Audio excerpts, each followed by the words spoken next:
लाईटच्या फोकस समोर आलेले कापड हटवण्यासाठी मंडपावर चढलेल्या मुलाचा पाय घसरला आणि तो खाली पडल्याने त्याचा जागीच मृत्यू झाला. रवी लक्ष्मण पवार, वय 16, राहणार चैतन्यनगर पाठीमागे असे त्या मुलाचे नाव आहे. ही घटना सोमवारी सकाळी 9:15च्या सुमारास घडली. त्याला जखमी अवस्थेत उपचारासाठी सिव्हिल हॉस्पिटलमध्ये नेण्यात आले, पण डॉक्टरांनी त्याला मृत घोषित केले.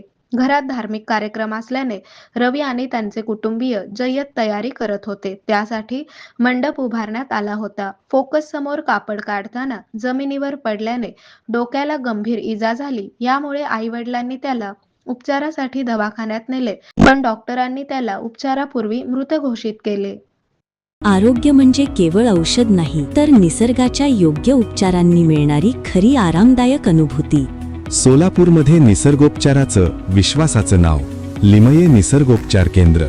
इथे उपलब्ध आहेत विना औषध उपचार पद्धती, ॲक्युप्रेशर, ॲक्युपंक्चर, कपिंग आणि मसाज थेरपी. सर्व प्रकारच्या आजारांवर निसर्गाच्या माध्यमातून